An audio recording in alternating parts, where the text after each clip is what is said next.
AP liquor scam లో MP Mithun Reddy విచారణ ముగిసింది. దాదాపు 7 గంటల పాటు మిథున్ రెడ్డిని ఈడీ అధికారులు ప్రశ్నించారు. మిథున్ రెడ్డి వాంగ్మూలం నమోదు చేశారు అధికారులు. ఆర్థిక లావాదేవీల వివరాలపై ఆరా తీసింది ఈడీ. విజయసాయి రెడ్డి స్టేట్మెంట్ ఆధారంగా మిథున్ రెడ్డిని ఈడీ ప్రశ్నించింది. ఏపీ లిక్కర్ స్కామ్ లో మిథున్ రెడ్డి కీలక పాత్ర పోషించారంటూ కూడా ఆరోపణలు ఉన్నాయి. ఇక మనందరం కూడా చూసాము, నిన్న ఏర్పాటు చేసినటువంటి ప్రెస్ మీట్లో కూడా మాట్లాడటం జరిగింది. ఇక దాని తర్వాత విజయసాయి రెడ్డి ప్రెస్ మీట్లో మాట్లాడారు. ఇక దాని తర్వాత కూడా ఆ ప్రశ్నల ఆధారంగా కూడా తనని ఎటువంటి ప్రశ్నలు సంధించారు అన్నదాన్ని కూడా ఆయన చెప్పడం జరిగింది. ఇక ఆ ప్రశ్నలో వాటి ఆన్సర్స్ ఆధారంగా ఇప్పుడు మిథున్ రెడ్డిని ఈడీ అధికారులు ప్రశ్నించినట్లుగా తెలుస్తుంది. ఇక మిథున్ రెడ్డి ఈడీ విచారణ గురించిన డీటెయిల్స్ మా ప్రతినిధి కిరణ్ అడిగి తెలుసుకుందాం. కిరణ్, ముఖ్యంగా కూడా మిథున్ రెడ్డిని ఈడీ అధికారులు విచారించిన అంశాల గురించి, అదేవిధంగా ఎంత టైం పాటు విచారణ జరిగింది, ఏంటి details? Renu, AP liquor scam లో వైసీపీ ఎంపీ మిథున్ రెడ్డిని నేడు ఈడీ అధికారులు విచారించారు. దాదాపు 7 గంటల సేపు ఆయన్ని విచారించడం జరిగింది. ఏదైతే హైదరాబాద్ లోని ఈడీ కార్యాలయంలో సుదీర్ఘ విచారణ జరిగింది. అయితే మిథున్ రెడ్డి దగ్గర ఈడీ అధికారులు కూడా వాంగ్మూలం తీసుకున్నారు.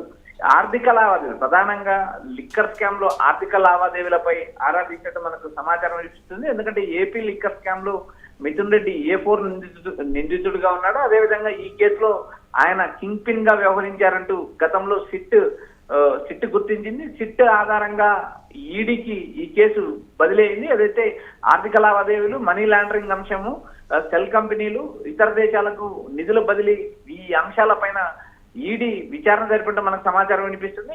నిన్న ఏదైతే వైసీపీ మాజీ ఎంపీ విజయసాయి రెడ్డి నిన్న ఈడీ అధికారులు విచారించారు. ఈడీ అధికారులకు కొన్ని డాక్యుమెంట్లు కూడా విజయసాయి రెడ్డి ఇవ్వడం జరిగింది. ఆ డాక్యుమెంట్లు, స్టేట్మెంట్లు ఆధారంగా నేడు ఏదైతే మిథున్ రెడ్డి విచారణ జరిగింది. అయితే రేపో ఎల్లుండే మరొకసారి మళ్ళీ విజయసాయి రెడ్డికి కూడా నోటీసులు వచ్చే అవకాశం ఉంది. ఎందుకంటే ఇద్దరి స్టేట్మెంట్, ఏదైతే నిన్న విజయసాయి రెడ్డి స్టేట్మెంట్, ఈరోజు మిథున్ రెడ్డి వాంగ్మూలం, ఇద్దరి వాంగ్మూలాలు నమోదు చేశారు. వీటి ఆధారంగా రాబోయే రోజుల్లో మరికొంతమందికి నోటీసులు ఇచ్చే అవకాశం ఉంది. ఎందుకంటే ఈ కేసులో A1 నుంచి A40 వరకు నిందితులు ఉన్నారు. ఇందులో కొంతమంది బెయిల్ పైన ఉన్నారు, మరికొంతమంది లోపల ఉన్నారు. అయితే ఇక్కడ ప్రధానంగా A1 రాజకేశ్ రెడ్డి, ఇటు విజయసాయి రెడ్డి, మిథున్ రెడ్డి, ఈ ముగ్గురు మధ్య మనీ లావాదేవీలు జరిగాయి, ట్రాన్సాక్షన్ జరిగాయి. ఇవి సెల్ కంపెనీల ద్వారా ఇతర దేశాలకు నిధులు బదిలీ చేశారనే ఆరోపణల పైన ఏదైతే ఈడీ అధికారులు అటు విజయసాయి రెడ్డిని, ఇటు మిథున్ రెడ్డిని కూడా విచారించడం జరిగింది. 2 రోజులు ఇదే అంశం పైన విచారణ జరిగింది. అయితే ఈ కేసులో ప్రధానంగా A1 గా ఉన్న రాజకేశ్ రెడ్డికి కూడా త్వరలో నోటీసులు వచ్చే అవకాశాలు ఉన్నాయి.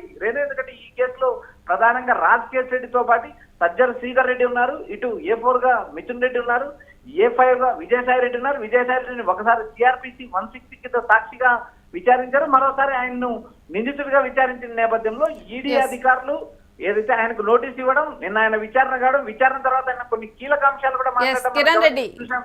ఇప్పుడు మనం చూస్తే గనక మిథున్ రెడ్డి అంశంలో కూడా మొత్తం కూడా విజయసాయి రెడ్డి ఏదైతే అంశాలను వెల్లడించారో నిన్న చెప్పడం జరిగింది ప్రెస్ మీట్ లో కూడా, జగన్ కి దీంతో సంబంధం లేదని చెప్పి కూడా ఇలాంటి కీలకమైన అంశాలను ఆయన చెప్పడం జరిగింది. వాటి ఆధారంగా మిథున్ రెడ్డి విచారణ కొనసాగిందా ఈ రోజు? ఇక్కడ ప్రధానంగా ఏదైతే విజయసాయి రెడ్డి కొన్ని స్టేట్మెంట్స్, కొన్ని ఏదైతే డాక్యుమెంట్స్ కూడా, ఏదైతే లిక్కర్ స్కామ్ కి సంబంధించి కొన్ని డాక్యుమెంట్స్ కూడా మిథున్ ఏదైతే ఈడీకి విజయసాయి రెడ్డి అందించడం జరిగింది. వాటి ఆధారంగా ఏదైతే మిథున్ రెడ్డి విచారణ జరిగింది. ఏదైతే ఈ అంశం పైన ఆర్థిక లావాదేవీలు, ప్రధానంగా ఆర్థిక లావాదేవీల పైన ప్రధానంగా చర్చ జరిగినట్టు మనకు సమాచారం వినిపిస్తుంది. ఎందుకంటే ఈ నిధుల బదిలీ, మద్యం కుంభకోణంలో నిధుల బదిలీ విషయంలో మిథున్ రెడ్డి కీలక పాత్ర పోషించినట్టు ఇప్పటికే సిట్ గుర్తించింది. వాటిపైన ప్రధానంగా విచారణ జరిగినట్టు సమాచారం వినిపిస్తుంది.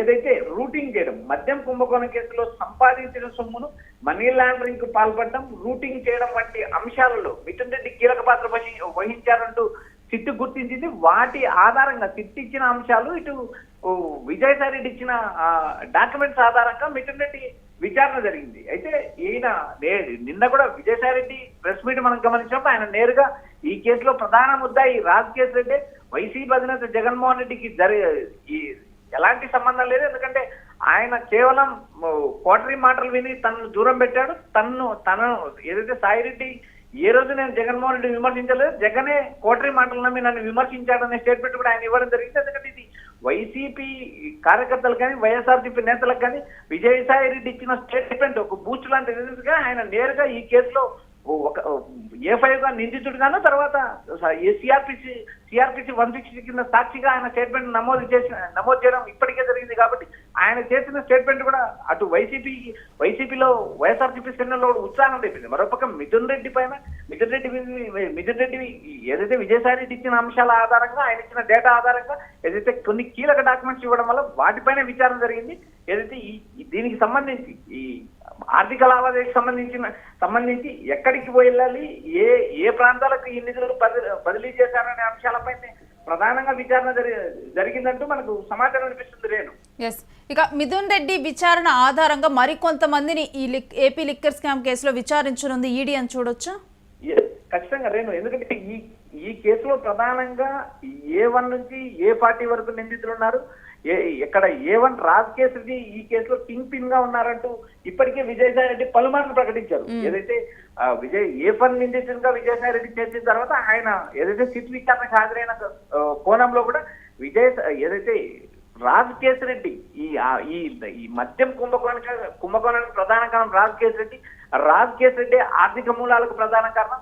ఆయనే ఈ కేసులో కీలక పాత్ర పోషించారని గతంలో విజయసాయి రెడ్డి ప్రకటించారు. ఆయన నిన్న కూడా ఈడీ విచారణకు హాజరైన తర్వాత అదే స్టేట్మెంట్ ఇవ్వడం జరిగింది. అయితే రాబోయే రోజుల్లో రాజకేశ్ రెడ్డితో పాటు శివిరెడ్డి భాస్కర్ రెడ్డి మరికొంతమంది కీలక నేతలకు ఏదైతే ఈ కేసులో ప్రధానంగా ముద్దాయిలుగా ఉన్న మరికొంతమంది నేతలకు కూడా రాబోయే రోజుల్లో ఈడీ విచారణకు హాజరు కావాల్సి ఉంది. ఎందుకంటే రాబోయే రోజుల్లో అటు బీజేపీ కూడా అటు ఈడీ కానీ ఇటు బీజేపీ కానీ కేంద్ర ప్రభుత్వం ఏదైతే ఆర్థిక లావాదేవీలపైన దృష్టి పెట్టింది, రాబోయే రోజుల్లో మరికొంతమంది అరెస్టులు జరిగే అవకాశాలు ఉన్నాయంటూ ఢిల్లీ వర్గాల నుంచి సమాచారం వినిపిస్తుంది. మరోపక్క ఈడీ వేగంగా ఈ కేసు విచారించడానికి తగినట్లు ఏర్పాట్లు చేస్తుంది. మరోపక్క ఈ అంశంపైన సుప్రీంకోర్టుకు కొంతమంది నేతలు ఏదైతే ఈ కేసులో ఉన్న ప్రధానమైన ముద్దాయిలు సుప్రీంకోర్టుకి వెళ్లారు. సుప్రీంకోర్టు కూడా ఈ లిక్కర్ కేసును ఏదైతే ప్రధానంగా విచారించమని అది వేగవంతం చేయమని ఇప్పటికే సమయం ఎక్కువ తీసుకున్నారంటూ సిట్ అధికారులను కూడా మీద ఆగ్రహం వ్యక్తం చేశారు. శివిరెడ్డి భాస్కర్ రెడ్డి కుమారుడు శివిరెడ్డి మోహిత్ రెడ్డి ముందస్తు బెయిల్ కోసం సుప్రీంకోర్టుకి వెళ్ళారు. సుప్రీంకోర్టుకి వెళ్ళినప్పుడు ఆయనకు ముందస్తు బెయిల్ మంజూరు చేస్తూ ఏదైతే ఈ విచారణను కావాలనే సిట్ అధికారులు పొడిగిస్తున్నారు. ఒక ఆటగాడు తన ఆటను కొనసాగించడానికి ఎంత మొగ్గు చూపుతాడో, గ్రౌండ్ లో ఎంత మొగ్గు చూపుతాడో ఈ సిట్ అధికారులు కూడా ఈ కేసును సాగదీయడానికే ప్రధానంగా మొగ్గు చూపుతున్నారు తప్పితే కేసు కన్క్లూజన్ కు రావడం లేదంటూ సిట్ పైన ఏదైతే సుప్రీంకోర్టు ఆగ్రహం వ్యక్తం చేసిన సంగతి తెలిసింది. అటు సిట్ ఇటు ఈడీ ఈ రెండు డిపార్ట్మెంట్లు కలిసి రాబోయే రోజుల్లో లిక్కర్ కేసు తొందరగా ఛేదించే అవకాశాలు ఉన్నాయంటే ఇప్పటికే ఒక సమాచారం వినిపిస్తుంది. Renu right, stay with us Kiran, మీ దగ్గర నుంచి ఎప్పటికప్పుడు డీటెయిల్స్ తీసుకుంటాం. ఇక ఏపీ లిక్కర్ స్కామ్లో మిథున్ రెడ్డి కీలక పాత్ర పోషించారు అంటూ ఆరోపణలున్నాయి. దీంట్లో కూడా మొత్తం విజయసాయి రెడ్డి స్టేట్మెంట్ ఆధారంగా ఇవాళ మిథున్ రెడ్డిని ప్రశ్నించినట్లుగా ఈడీ అధికారులు తెలుస్తుంది. ముఖ్యంగా కూడా ఆర్థిక లావాదేవీల మీద ఈడీ అధికారులు ఆరా తీశారు. మిథున్ రెడ్డి ఎక్కువగా కూడా ఆర్థిక లావాదేవీల విషయంలో మొత్తం కూడా ఈ నగదు మళ్లించటము ఇవన్నీ కూడా మిథున్ రెడ్డి కీలక పాత్ర పోషించారని చెప్పి కూడా ఆయన మీద ఆరోపణలు ఉన్నాయి. ఇంక 7 గంటల పాటు కూడా ప్రశ్నల వర్షం కురిపించారు ఈడీ అధికారులు. ఇక మరొకటి ఏదైతే మిథున్ రెడ్డిని ప్రశ్నించారో ఈ ప్రశ్నలు ఆన్సర్స్ ఆధారంగా కూడా మరికొంతమందిని ఈడీ అధికారులు విచారించనున్నట్లుగా తెలుస్తుంది.